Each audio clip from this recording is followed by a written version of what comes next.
Est-ce que Carlos a survécu? Est-ce que Carlo a survécu? Mais vous l'avez attaché de mémoire, hein. Oui, attaché et baïonné Oh, dans putain, sa oui, chambre. Et qu'il L'avantage, était proche Mais du ça- bar. l'avantage, c'est qu'il était enfermé dans sa chambre, donc a priori, il a pas été menacé. Donc voilà, Personnellement, j'en ai absolument on a rien à sauvé faire. une personne, on a sauvé une personne indirectement. Sans le vouloir. Et Olga aussi.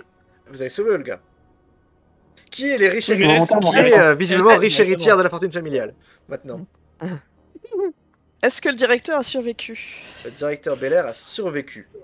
Ah, quelle chance. Est-ce qu'on peut se faire rembourser nos chambres? Parce que le service était déplorable. Alors non, mais il te propose un, qu'on s'appelle un pas remboursement, Alors, mais une il va- nouvelle séance Il, gratuite. Oui, eh bien, étonnamment, oui. Oui, et oui. Que ce soit à titre de dédommagement, mais quelque part, il ne sait pas si ça a changé grand-chose, mais en tout cas, depuis cette date, depuis ce fameux jour, il n'y a plus le moindre phénomène étrange au Shepard. La vie a On repris rend son même pas de cours. l'eau transformée en vase. Non, Oh putain, j'ai oublié la robe de ma femme. c'est vrai, c'est exact. Je me fais engueuler, merde. Tu veux qu'on fasse demi-tour en avion? Belair. Non, je trouve un autre truc. Alors, vos avis sur tout ça, sur cette campagne, ces 4 séances intensives. Qu'avez-vous pensé? Ah, purée. Le La fin est un peu sentiment d'être intense. perdu- Le sentiment d'être perdu est pas mal. Le quoi? Ouais. Le sentiment d'être perdu. Ah oui. Oui, parce que, ouais. Le sentiment que tu sais que en fait tu t'es tout petit dans l'histoire aussi. Alors, T'es pas protagoniste en fait, t'es prisonnier de l'histoire et alors, t'essayes de faire en sorte que tu t'en sortes. bon, en tout cas, je suis sûr que cette séance, j'ai été forcé de l'improviser à 80%. Hein. Parce que on a le Ouais, parce scénar. qu'on a fait n'importe quoi. Non, pas du tout. Mais disons que il y a cette fin, c'est pas du tout. Normalement, le scénario aurait dû logiquement continuer au-delà. Mais il n'y a pas de raison. Puisque ce que vous avez fait l'empêche tout simplement. Voilà, vous avez empêché les événements de se produire par telle ou telle En raison. même temps, Donc oui. finalement, vous ils avez, n'avaient pas vraiment prévu. vous avez Ils évité, avaient pas dit- vous avez évité d'autres catastrophes. C'est quand qu'on a commencé Voilà. à énormément différer avec le scénario. Peut-être quand on a tiré sur le prince, par exemple. Non, non, mais justement, quand ça a commencé? J'ai pas dit quand ça a commencé à vraiment partir. Je dirais, je réfléchis un peu. Dès la première demi-heure. Non, pas Je si dirais tôt. quand j'ai Je dirais demandé. que le première fois, c'est quand vous avez confronté Fouad à Carter dans le couloir, avec les morceaux de corps au sol. Ah oui. Ah ouais, ça- ok. Là, vous avez commencé à foutre vraiment la merde. Dans le scénar. Bon, c'était partiel, il y avait des trucs à rectifier derrière, mais c'était quand même c'était pas trop compliqué à adapter. Et sinon, effectivement, le fait de plomber Vader a été l'élément marquant qui fait qu'il faut le supprimer de toute la suite du scénario. Alors que c'est censé être un Merci. personnage récurrent jusqu'à la fin. Sinon, j'enverrai une lettre au Shepard, à l'agence de voyage, leur dire que je serai pas pilote pour eux. Ah, mais si tu veux, Ouais, y a je pas de pense au problème. tout début, si j'étais complètement Est-ce qu'elle a tiré. survécu déjà? Est-ce qu'elle a survécu? Bah, l'agence, oui. Non, mais la personne qui gérait déjà. Quant à Agatha, vous saurez longtemps après pourquoi Elle a survécu. Oui, vous direz qu'elle a survécu parce qu'elle continuera d'écrire des livres et que vous garderez contact avec elle. Mais surtout, il y aura cette courte période en 1926 où elle sera portée disparue pendant une semaine avant de réapparaître. Et sans aucun souvenir de ce qui a pu se passer pendant cette fameuse semaine. Et ça, Ah oui. les propos de Tu Niels sais, il Bohr, avait dit qu'elle disparaîtrait à Nisbor. les propos de Niels Bohr effectivement prennent une certaine dimension à ce moment-là. Mais sinon, effectivement, tu dis le scénario, on se sent tout petit. Mais comme je vous dis, voilà, il se passe tellement, mais tellement d'événements dans le Shepard. Déjà que c'est compliqué pour vous de forcément tout mettre en œuvre, parce que vous assistez à des événements qui n'ont pas forcément de lien avec les précédents. Et donc, des fois, vous trouvez des liens qui n'ont pas lieu d'être. Et un truc tout bête, quand vous avez dit, quand vous étiez obnubilé par le fait qu'il soit 22h, le 22. Effectivement, le scénario commence avec la mention de cette date. Mais en fait, il n'a jamais été question d'un quelconque rituel à 22, le 22 à 22. C'est un simple rendez-vous. Et ça vous a obnubilé tout Bah, le long. c'est- Bah, en même temps, faut dire que Ouais. c'est un fantastique élément de tension. C'est ça. Bah oui, puis on se doutait bien que c'était pas un rendez-vous lambda. L'idée Enfin, étant... c'était un rendez-vous amoureux entre Un rendez-vous amoureux, oui, voilà. L'idée étant simplement que c'est censé être l'heure à laquelle Véder est censé faire sortir les pièces de l'hôtel pour les emmener au musée. Ah ouais. Tout simplement. Donc à la base, ça n'avait rien à voir avec le. Tout simplement. Alors- C'est l'heure à laquelle les pièces doivent quitter le musée et vous d'ailleurs, vous pouvez les prendre en poursuite. Pour la blague, Jane, quand elle a parlé, à une seconde près, c'était moi qui parlais, c'était pas la même parce que je leur ai dit Eh, votre chat, il va bien en fait? Non, parce que je crois que la dernière fois que je l'ai vu, c'était dans la salle de mon compagnon.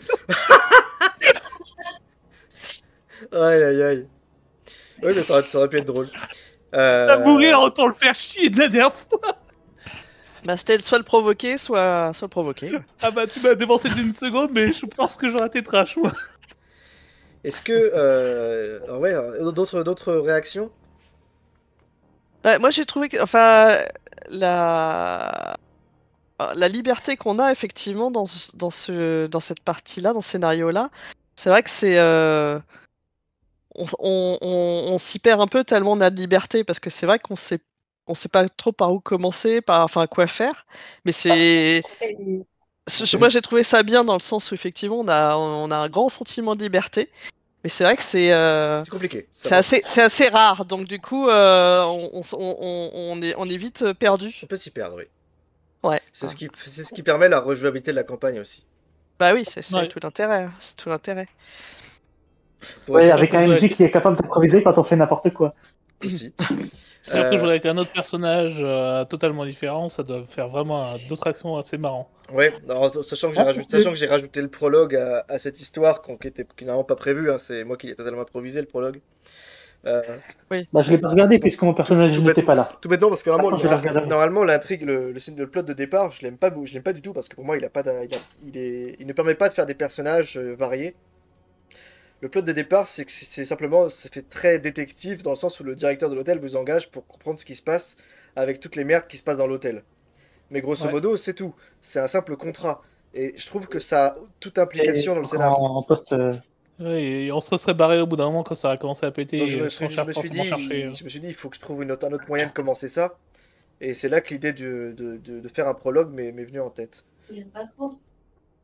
Bah, puis même sans ça, hein, je veux dire, moi j'ai pas participé au prologue. Mm. Et pourtant, bah, mon personnage, bah, c'était un ami d'un des disparus. Ça suffit aussi, hein. Voilà, simplement. Tu rigoles, mais c'est que j'ai pas regardé le prologue à fond parce que j'ai pas voulu, après la mort de mon personnage, enfin disparition de mon personnage, j'ai pas voulu savoir comment les autres disparaissaient pour pas me influencer sur la suite du scénario. Alors c'était la même chose, hein, c'était la même chose. Bah, Ouais, mais Moi, c'est personnellement, dans le j'étais cas content. qu'il y avait d'autres choses, je préfère regarder ça. Là, je vais pouvoir le terminer maintenant que j'ai terminé cette Mhm. campagne. Voilà. Est-ce que vous avez des questions j'ai toujours pas regardé est-ce que le vous avez prologue des- parce que je voulais pas. Est-ce que vous avez des questions sur le scénario lui-même, des trucs que vous voudriez savoir? Ouais, parce que c'est Euh, c'est pas tout n'est pas très clair en fait. Voilà, si- On va venir Pour là. ma part. pour ceux qui sont On encore verra là, j'ai dans envie le de te thème dire- de la merde, mais pour ceux qui sont encore là dans l'enregistrement, sachez que bon, voilà, si vous voulez jouer à la campagne vous-même, bah, je vous invite à vous arrêter maintenant parce qu'on va révéler plus de spoilers que jamais, j'imagine. Donc voilà, on y va. Cool. Alors, je Bor. vous écoute. Bor, Niels Bor. Ouais. Effectivement, lui, c'est la grande énigme de ce scénario, et c'est le seul personnage de toute l'intrigue qui n'a pas de timeline. Il n'a pas de... Tous les autres ont un fil rouge où vous pouvez le placer heure par heure dans l'hôtel. Je vais vous montrer un peu à quoi ça ressemble, parce que je l'ai sur Foundry. Regardez par exemple ça. Attendez, je vais vous l'actualiser. Sur ton nez. Ah merde, il faut actualiser. comme Voilà. d'hab. Est-ce que c'est ça? Non, c'est pas ça. Activer, voilà. Typiquement, voilà un peu à Ah. quoi ressemble le fil rouge des personnages. Merde, j'ai pas. Ouais. Je regarde pas parce que je ne mets pas de côté le fait que je pourrais te demander d'y rejouer à ce Ouais. scénario. Bah, c'est juste pour vous présenter je vous présente simplement la structure du scénario comme il est en tant que MJ, voilà ce dont je me sers pour jouer par exemple. Je trouve ça illisible. Alors c'est très compliqué parce que vous avez toutes les pièces importantes et des fils notamment qui servent à symboliser les différents personnages importants, où ils vont à telle heure, où ils font quoi. C'est ça. Je trouve que c'est indigeste pour un MJ personnellement, ce genre de truc. Je me suis pas beaucoup servi de ce tableau-là. Je me suis plutôt servi du déroulé du scénar avec en parallèle. C'est pour ça que j'ai plusieurs écrans, plusieurs fenêtres. J'ai une fenêtre où j'ai tous mes lieux détaillés, j'ai une fenêtre où j'ai le scénario chronologique, et l'autre avec les PNJ. Comme ça, c'est plus simple. C'est plus facile de jongler comme ça. Donc complexe, hein. tout est effectivement, il y a une arborescence de fou avec tous les personnages ou presque du scénario, Bor étant l'exception. Pourquoi je suis en train de me rendre compte que tu nous as bien fait la blague du restaurant avec Bor, c'était voulu. Oui. C'était pas qu'il était prévu pour être à cette heure-là dans le restaurant. Non, c'est quand j'ai sorti la connerie, il peut dans le restaurant, t'as fait, il l'a fait apparaître dans le restaurant. Oui, tout à fait, exactement. Parce qu'il est omniprésent. Après, comme il est 3, voilà. c'est pour les films de le trouver à plusieurs endroits en même temps. Eh bien, Bor, en fait, il est une dizaine. Ouais. Oui, pourquoi il y en avait que 3 du coup? Parce que les autres sont venus l'aider? Les autres sont ailleurs, simplement, à divers moments. Mais il y a en fait une dizaine de Monsieur Bor à l'intérieur de l'hôtel. Là, c'est vraiment le spoiler sur ce personnage. Savoir qu'en fait, il y a plusieurs Messieurs Bor et un personnage appelé Shakata le renégat. Qui est celui qui combat Sengoku, j'imagine. Tous ces personnages, tous les Messieurs Bor, en fait, sont des clones artificiels du physicien danois, dans lequel demeure la conscience d'un être venu d'un passé lointain, venu explorer le futur. Aucun des Messieurs Bor n'est en fait un être humain. Ce sont tous des aliens venus du passé.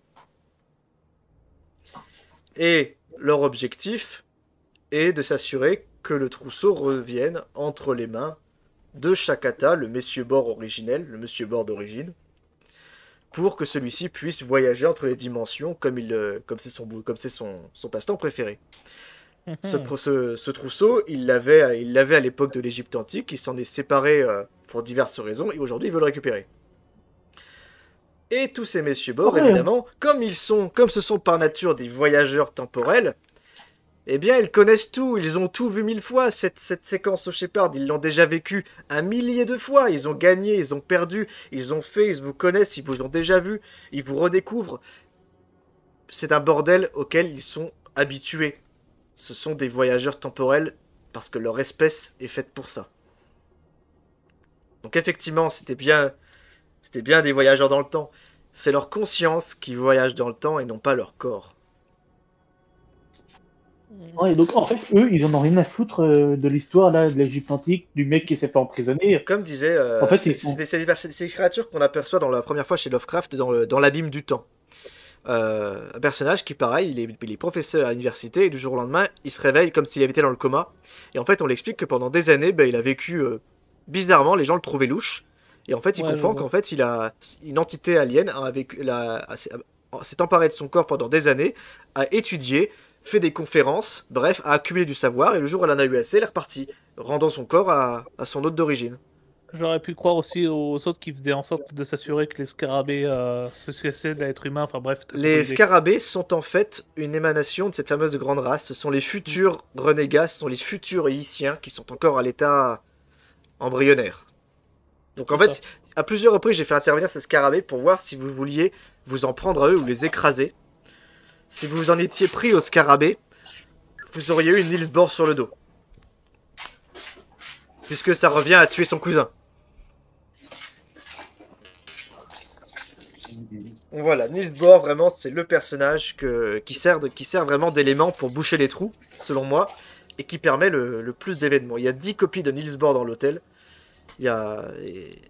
C'est un peu con, moi j'aime pas l'idée de les faire tous apparaître en même temps, parce que après ça devient vraiment trop bizarre. Mais dans le prologue, c'était typiquement le cas. Ils apparaissaient à plusieurs endroits. Ça servait à quoi, ce trousseau de clés, au final, pour eux? Le trousseau de clés, c'est un outil qui permet de voyager à travers les dimensions. Chaque clé donne sur une dimension différente.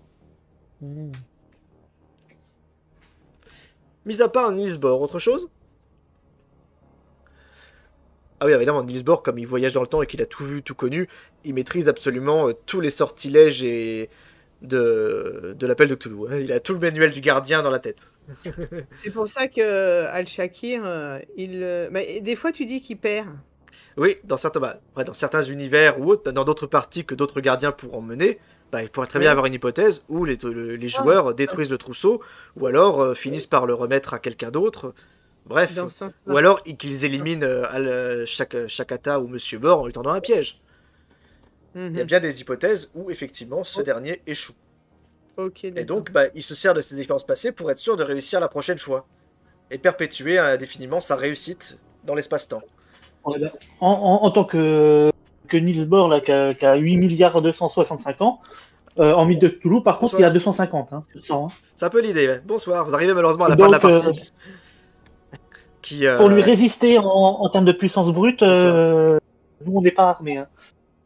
Oui, oui, non, c'est ça. L'idée, c'est que vous ne pouvez strictement rien faire contre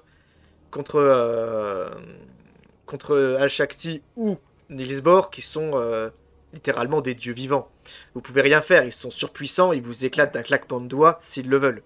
Donc l'idée, c'est que leur duel, si tant est qu'il doit avoir lieu, eh bien, soit vous y assistez et vous risquez d'y laisser votre peau, soit vous prenez la fuite, parce que vous ne pourrez jamais faire Et on face risque à ça. d'y laisser d'autres peaux quand même. Hein. Et bonsoir à tous Et on les risque d'y gens qui laisser d'autres peaux débarquent. quand même parce que c'est beaucoup trop puissant. Enfin, On est en débrief, ouais, je suis désolé on les est en gens. débrief fin de partie du coup. La campagne est terminée, c'était farce macabre. Donc voilà pour Niels Bohr, les Et, voyages temporels. Le chat, c'est juste qu'il a fait un sort ou qu'il Le a chat, fait le chat, venir le le chat, démon? le chat, effectivement, c'est un démon, Juste. le démon apprivoisé d'Al-Shakti, ouais, Ok. qui prend l'apparence D'accord. d'un chat C'est juste au un- quotidien. C'est juste un Flerken C'est ça. de chez Marvel. Je pense que vous comprenez à présent pourquoi je vais vous présenter cette campagne comme du pulp plus qu'autre chose. Euh, ouais, farce macabre. Ah, bah, Plus C'est qu'il y a, ça, effectivement, il y a absolument. une pléthore de dangers qui, dans une partie traditionnelle, ferait s'arrêter la partie au bout d'une heure. Parce qu'il y a trop de problèmes. ça peut devenir, Genre ça un peut aussi puits au devenir du début. grand Hein. guignolesque. Il y a un truc qu'il faut que je vous dise quand même, c'est que j'ai occulté une partie entière du scénar parce qu'elle me dérange. Et je vais vous présenter un personnage à l'écran, pour la forme, parce que je veux vraiment que vous puissiez savoir de quoi je parle. C'est un personnage qui s'appelle Selassie. Et ce personnage, pour moi, il est injouable, et du coup, en tout cas, il est impossible à scénariser. Logiquement, il est censé arriver pour la deuxième journée de jeu, et c'est censé être l'espèce de plus gros parrain de la drogue, de la mafia, du trafic d'êtres humains. Bref, c'est un démon parmi l'espèce humaine, qui ne vit que pour le chaos, et qui est constamment suivi par sa cohorte de serviteurs et de prostituées personnelles, ainsi que ses gardes armés. Et ce personnage, avec toute son armée privée, il investit l'hôtel au deuxième jour. Pour aucune raison particulière. Si ce n'est, il vient foutre la merde et il vient torturer des gens. À tel point que vous trouvez des têtes décapitées dans sa chambre d'hôtel. Vous voyez, c'est vraiment des... c'est sordide, ça parle de trafic d'êtres humains, et pour moi, c'était hors de question de mettre ça dans la vidéo Ah, ou dans puis, live. Non, pour moi, Non, et ce personnage, ça n'apporte rien au scénario. ça n'apporte rien rien, au mais scénario. du chaos, on reconnaît déjà pas mal de chaos. C'est ça, il y a déjà bien assez de problèmes à gérer pour en plus se rajouter un personnage aussi mauvais qui, personnellement, moi, c'est le personnage que tout le monde a envie tout le monde rêve de lui coller une balle dans la tête parce que c'est le mal incarné. Et il y a déjà assez de problèmes à gérer dans le scénario pour ça, pour rajouter encore des trucs. À la Carnegie, il y a le... Typiquement, il est censé, Le sorcier, Robert. il est censé faire prisonnier Olga et la séquestrer. Enfin, c'est un truc de fou. Hein. Ça, j'avais pas envie. J'avais pas envie de ce genre de violence dans le scénario. Moi, ça m'avait gêné Non, quand j'avais vu. tu préfères quand il y a l'amour entre ton personnage, tes PJ, et puis C'est déjà plus drôle, c'est plus drôle, c'est plus drôle, effectivement. c'est beaucoup plus amusant, j'avoue. Voilà. Une petite romance dans ce monde horrible. Et puis comme ça, la mauvaise ambiance est vers la fin. D'autres questions? Au niveau du film, Ouais. est-ce qu'il y a, enfin, à part que le film était particulier pour l'époque, est-ce qu'il y avait quelque chose en lien avec l'histoire? Alors, pas avec le fil de l'intrigue de manière générale. Non. Et du coup, dans ce film, il fallait j'avais dit c'est arrivé au moment où j'avais dit qu'on commençait les spoilers, malheureusement, parce qu'on a fini, il y en a fini. Le film, en fait, ce qui est intéressant, c'est que l'idée, c'est qu'il a été tourné, ils ont enregistré sur caméra vidéo un véritable rituel occulte. Donc en fait, il n'y a pas d'effets spéciaux dans leur film, c'est de la vraie image. Et ils ont simplement ils ont pris des vrais acteurs pour faire un rituel satanique ou monstrueux, et il n'y a pas d'effets spéciaux du tout. Tout est réaliste. Et c'est pour ça que ça fait tellement peur. Ok. Et Mais qui n'a rien à voir ça n'a avec rien l'intrigue. à voir avec l'intrigue de manière générale. Rien à voir avec Bor ou Al-Shakti ou les pièces noires. D'accord. Carter, effectivement, il quitte l'hôtel. C'est vrai que j'ai pas précisé, mais au moment où vous finissez le scénario, il a déjà quitté l'hôtel. Et il s'en va pour la vallée des rois avec son mécène pour ouvrir le tombeau de Toutankhamon, puisqu'il reste encore une porte à ouvrir. Donc il va poursuivre sa Dans tâche. cette situation, la veille, ça lui en a pas fait bouger une seule, quoi. Voilà. Ça, a priori, l'histoire de Carter n'a pas été vraiment impactée par tout ça. C'est Védère, vraiment, qui était l'élément déterminant de votre progression. Ça l'a été assez vite, d'ailleurs. Et ça a été d'ailleurs celui du prologue. Notre campagne, elle aura duré 4 séances de, je dirais, 4 voire 5 heures pour celle-ci. Donc ouais, une vingtaine d'heures, un peu moins. Un peu moins. C'était pas mal. Ouais, entre 18 et 20 Donc heures. j'avais raison de voir le tuer pour venger mon père. Oui, c'est vrai. Alors oui, tout à fait. Pour ceux qui n'étaient pas là au prologue et qui voudraient savoir ce qui s'y passait, tout simplement, ça a été une séance de full impro, où nos joueurs ont été très intrigués par Niels Bohr qui apparaissait en plusieurs exemplaires dans l'hôtel. Et ils se sont rendus compte que Niels Bohr s'était introduit dans la chambre de Garth Feder et y avait démoli l'espèce d'outil bizarre que Kate et Edward ont trouvé. Un appareil avec les lentilles que je sais pas, je peux vous le retrouver. Mortal. Ouais, le sextant bizarre. Voilà, le sextant bizarre, voilà, ce truc-là, effectivement. Il l'avait démoli. Pourquoi? Parce que cet objet permet d'avoir des visions, permet de déterminer l'emplacement de certaines choses, et notamment de déterminer l'emplacement du tombeau de Toutankhamon. Donc c'est pas Carter qui l'a découvert, c'est Védère qui lui a dit où il se trouvait. Le problème, c'est que ça dérange beaucoup le Yissien voyageur temporel qu'un mortel puisse connaître de tels secrets et donc a tenté de bousiller son appareil. Manque de bol, les PJ ce soir-là ont décidé de le réparer. Et donc ont interféré avec les plans de Niels Bohr, mais malheureusement c'est pas ça qui a été leur perte, puisque c'est en réparant l'objet qu'ils sont morts victimes des visions qu'ils ont eues, qui les ont transportés ailleurs. Ils se sont tous réveillés soudainement, profondément sous l'eau, dans la cité perdue de Herlieu. Oups, je suis un poisson. C'est ça. Oh. Les membres humains qu'on avait vus, c'était pas les leurs. Non. Pas du tout. Bah, du coup, ils viennent d'où ces putains de membres humains? Les morceaux de corps transportés par Carter ou autre, c'était de la charogne. Ça pouvait être notamment les félats qui les ont aidés à transporter les pièces noires dont ils se sont débarrassés, pour pas qu'il puisse y avoir de témoins. Ok. Eh ouais. Les pièces noires, c'est quoi? J'ai raté. Alors les pièces noires, ça comprend le sarcophage évidemment, avec son contenu. Ça comprend également diverses pièces, notamment des reliques qui sont trouvées dans le tombeau, au titre desquelles il y avait notamment des armes. Si vous aviez pu les explorer à un autre moment, vous auriez pu trouver notamment des armes dans cette salle, dans des caisses entreposées là par Védère et Carter. Notamment un fusil à éclair, un truc comme ça qui sort et puis qui tire de la foudre. Ça, c'était une arme avec laquelle vous auriez pu rivaliser avec les autres. Mais à vos risques et périls, puisqu'une mauvaise manipulation, et c'est vous qui êtes foudroyé. C'est ce qui est arrivé à mon PJ la semaine dernière, quand je l'ai fait jouer en vrai. Il a fait un échec critique sur son test de manipulation, et il s'est foudroyé. Il lui reste 3 PV. Ah bah voilà, on a su ce qui s'est mal passé. Voilà.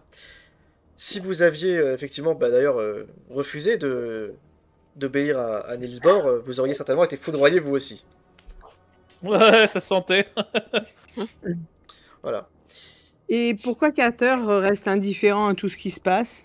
Carter Ouais, les cadavres, tout ça. Parce que c'est un abruti. Parce que Carter, déjà, il fait partie du complot. Il faut savoir qu'en fait, dans ce scénario, il y a pas mal de personnages qui sont de mèche. Alors évidemment, vous savez que Fouad, Carter, Védère sont déjà de mèche. Oui. Al-Shakti, évidemment, est de mèche avec eux. Et tout ce beau monde forme en fait une confrérie, la confrérie non, voilà, la fraternité du pharaon noir, donc des adorateurs de Nyarlathotep, et ils sont tous des cultistes concrètement pour simplifier. Ils font tous partie de la même secte. Ils font tous partie de la même secte d'adorateurs du pharaon noir, et ils se connaissent tous. Donc évidemment qu'ils veulent conserver pour eux leurs petits secrets et leurs découvertes. Oui, oui, ok, je comprends. D'accord. La fraternité du pharaon noir. Voilà, Ok, dont Al-Shakti et le grand prêtre. Ah ouais, Ok. d'accord. Et donc lui, Al-Shakti, c'est le voleur. Non, c'est Niels Bohr le voleur. Oui, oui, non, pardon, j'ai dit une connerie. Donc lui, il vit depuis longtemps, Al-Shakti, ou pas? Al-Shakti, alors ouais, bah, tiens, intéressant, le personnage d'Al-Shakti. Le personnage d'Al-Shakti, il a 3000 ans. Ah voilà. Effectivement, Al-Shakti, il vivait déjà à l'époque de l'Égypte antique. Mais du coup, il est toujours plus jeune que Niels Bohr, qui voyage dans le temps. Salut Quasar, et puis à très bientôt. Al-Shakti, il est vieux, il est immortel, mais il est vieux, c'est tout. Il a une date de naissance qui date de l'Égypte antique. Il ne connaît pas l'histoire de Kefnès, le vieux prêtre, donc ça le surprend de découvrir qu'il existe encore des créatures au-delà de sa compréhension, lui qui est quasi aussi puissant qu'un grand ancien à lui tout seul. C'est un personnage que vous retrouverez dans les masques de Nyarlathotep. Ah bon? Ouais. Ah ouais, quand même. Donc c'est une figure qui est issue d'une autre campagne à la base. Elle est grande, cette campagne. Ouais. Voilà. Là, je pense avoir fait les données, au moins les plus grandes lignes. J'avais deux petites questions. Oui. La première, c'est toute con.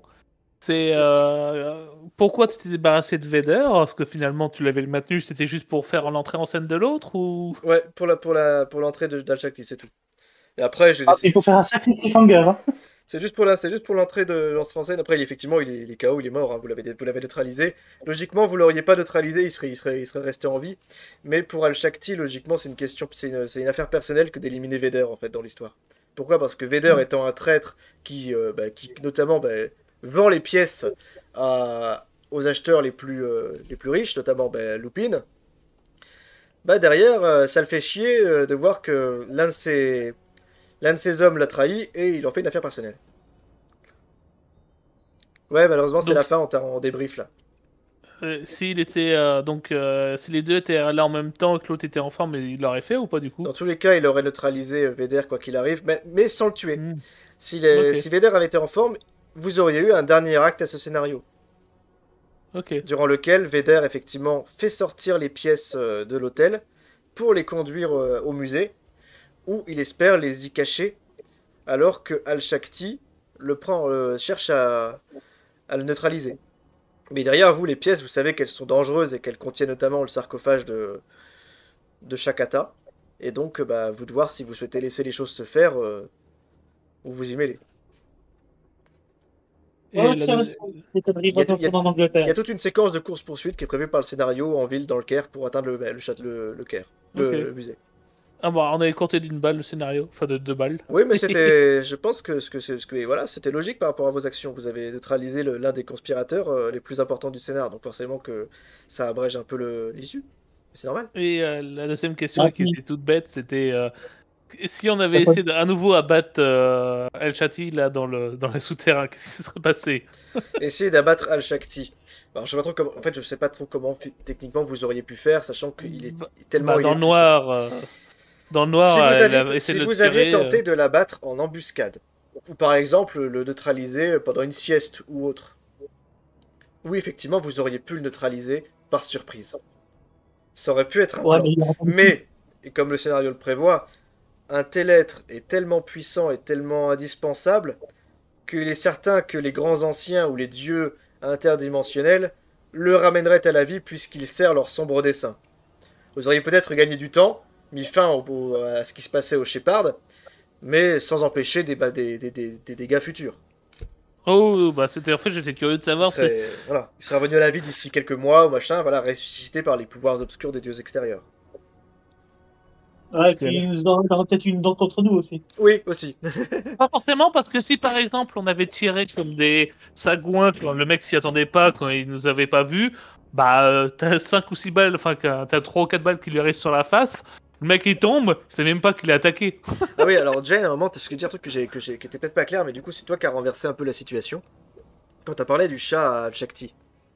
Ouais. Logiquement, il vous fait à ce moment-là, il vous fait voir une vision de Yog-Sothoth. Ouais. C'est pour ça que vous faites face à une image d'un grand ancien, mais dès que tu parles de son chat, la vision s'évanouit. Pourquoi? Parce que cette vision n'est en fait pas réelle. Et Al-Shakti est tout comme vous, prisonnier de l'illusion. Il est persuadé d'avoir devant lui un grand ancien, sauf qu'en fait c'est juste une illusion visuelle et auditive que ce bon vieux Niels Bohr est en train de lui faire jouer. Et quand tu lui parles de son chat, entre guillemets, ben ça le réveille. Et il se rend compte en fait que depuis le début il est en train de rêvasser. Et que son rituel n'a donc pas marché. Résultat, bah, Niels Bohr se montre et lui dit bah, vous avez surpassé le test, quoi. Bravo à vous. Mais c'est grâce à toi, en fait. D'accord. Ah, d'accord. Ça, c'est- Encore un chat pour perturber le scénario. C'est l'idée. Après, c'est là des embranchements prévus par le scénario si jamais les joueurs ou un autre événement fait que l'illusion est un échec. Voici ce qui se passe. Mais si l'illusion est un succès et que Niels Bohr arrive à berner tout le monde, bah derrière, vous êtes une fois de plus victime de sa farce. Et il n'a plus qu'à ramasser les trousseaux sur vos corps. Bah, en l'occurrence, illusionné. non, c'était quelqu'un Donc voilà. Et puis, la couronne, là, elle sert à quoi? Le disque solaire. Le disque solaire, oui. Ça fait, voilà. ça fait partie des aménagements que j'ai fait dans le scénar. Pour que vous puissiez comment voir quelques trucs intéressants et pas louper les plus essentiels. Normalement, le disque solaire, il fonctionne un peu comme un enregistreur. En fait, il enregistre ce que son porteur a vu et permet à tout porteur futur de le projeter devant lui tel une vision. Donc littéralement, si vous portiez le disque solaire, vous auriez pu voir les derniers instants du pharaon Akhenaton, qui était le précédent porteur. Reste que, en l'occurrence, pour accomplir son rituel, Al-Shakti en avait besoin. Me demande pas pourquoi, c'est magique. Ouais, c'est ta gueule, c'est magique. Voilà. Et effectivement, il est bien question d'un hologramme dans le sous-sol. C'est bien un hologramme projeté à la fois par le sarcophage et par la magie d'Al-Shakti, qui permet de faire revivre l'esprit enfermé dans la carcasse. Celle du pauvre être humain qui est enfermé là-dedans depuis longtemps, qu'on lui a volé son corps. Et du coup, c'était pas un Chelsea, le voleur de corps. Non, non, c'était Niels Bohr. Niels Bohr, alias Shakata le Yissien. Ah, le titre. Les Yissiens. Voilà. Ces créatures temporelles. Donc je me tiens, Nisbor c'était le plus sympathique. Bonne nuit à vous tous. C'est vrai que, voilà, grosso modo, si. Je me suis dit, à un moment, l'idée du trousseau. Le problème, c'est que le scénar ne précise pas vraiment comment utiliser ce trousseau, à quel moment l'intégrer. Donc, c'est laissé à la discrétion du MJ. Est-ce que vous le trouvez? Est-ce que Al-Shakti l'a sur lui en permanence? À vous de voir. L'idée de dire que, effectivement, l'histoire avec Carlo, j'ai trouvé ça très amusant. Et je me suis dit, c'est l'occasion de laisser aux joueurs vraiment l'issue totale du scénar en leur disant voilà qu'est-ce qu'ils feront quand ils se rendront compte que Niels Bohr n'est pas aussi sympa qu'il ne semblait l'être. Bah déjà, essayez pas de nous tuer, c'est déjà pas mal. Voilà. Ouais, franchement, là, Jusque-là, il était sympa avec vous parce que vous faisiez exactement ce qui marchait. il avait prévu. Dans son plan, dans sa vision de la ligne temporelle, bah, vous étiez exactement en train de faire ce qu'il fallait. Même si vos actions étaient parfois pas évidentes, comme il disait, les événements variaient de façon inattendue. Grosso modo, ça fluctuait sans trop bouger. Jusqu'au moment où, effectivement, là, il se rend compte que vous avez vraiment... Là, vous êtes à deux doigts de niquer ses plans. Si vous gardez le trousseau. Donc ça peut être autant un allié qu'un ennemi, Bohr. Mais comme c'est le personnage le plus discret, qui n'a pas de ligne, comme je vous le disais au début, qui n'a pas de ligne temporelle écrite, et qu'il intervient au bon vouloir du MJ, bah littéralement vous pouvez très bien ne le rencontrer que dans cette scène finale. D'ailleurs, je suis en train de penser, pourquoi là tu avais le trousseau finalement, ça servait à rien. Al-Shakti, Ouais. Bah, en fait, Al-Shakti, comme je dis, il a 3000 ans, il est vieux, et il sait pertinemment, à quoi sert le trousseau, et à quel point c'est un objet puissant dont il ne veut pas se séparer. Il a vécu à l'époque des grands pharaons, et vu que Shakata avait remis le trousseau à un grand pharaon qu'il respectait, bah désormais c'est Al-Shakti qui s'en est emparé. Tout simplement. Ok. Ah oui, il peut pas l'utiliser, mais il le garde avec lui parce qu'il sait que Bah, c'est quelque chose de puissant. Peut-être peut-il l'utiliser, ou n'a-t-il pas envie de le faire. Mais en tout cas, Chez nous, on appelle ça le rage kit. Je le garde pour pas que les autres l'aient. il a conscience de ce qu'il a entre les mains, Al-Shakti. Il saurait peut-être pas forcément dire d'où ça vient ni comment ça a été créé, mais en tout cas, il sait ce que c'est. Et c'est pour ça qu'il a pas envie que Niels Bohr s'en empare. D'où ce duel de magiciens au sous-sol.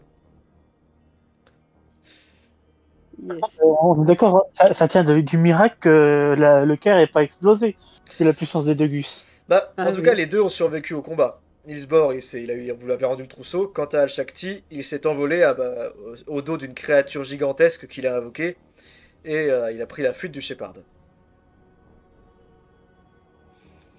Heureusement que c'est des provisoires des persos one shot, hein, parce que quelque chose me dit qu'il va avoir une dent contre nous. Voilà. Alors parle pour toi, hein. Moi la famille Bentley, je peux la réutiliser. Hein. Sur ce, je pense que je pense que je découperai d'ailleurs ça en mettant un épisode spécial, les spoilers et le débrief. Parce que sinon ça sera trop long pour la séquence de fin. L'after. Mais je vous remercie à tous d'avoir participé à la campagne. Quasant qui est déjà parti se coucher, je la comprends. On la remercie aussi. Je sais pas sur quoi je repartirai prochainement, mais je pense que je resterai pas des semaines sans refaire un nouveau scénario, et je pense qu'on fera de l'horreur moderne. Et tenez-vous bien sûr informés dans le salon dédié pour la prochaine partie. Merci à vous d'avoir joué, c'était un vrai plaisir. J'en ai pris énormément à la faire, cette campagne. Bravo. Et, hein. et Ouais, merci à vous. bravo, parce que Parce que vous avez ça été... devait pas être évident. Vos RP étaient super. Et malgré que ça ait démarré un peu bizarrement, c'est super. Le groupe s'est bien imbriqué au fur et à mesure des parties. Donc c'était vraiment cool. Ouais, Par on a contre- pris un peu de temps pour se construire, mais ça a été. C'est ça. Juste avant qu'on quitte, je tiens à signaler que le scénario n'a pas fini dans les flammes. Le oui, c'est ça. Et oui. Tu as raison de le souligner. Allez, merci tout le monde, Bon. merci YouTube, merci Merci, tout le monde, merci beaucoup aux viewers. Il y en a eu énormément grâce au raid de ce soir. Et c'est dommage que vous n'arriviez que pour les derniers moments.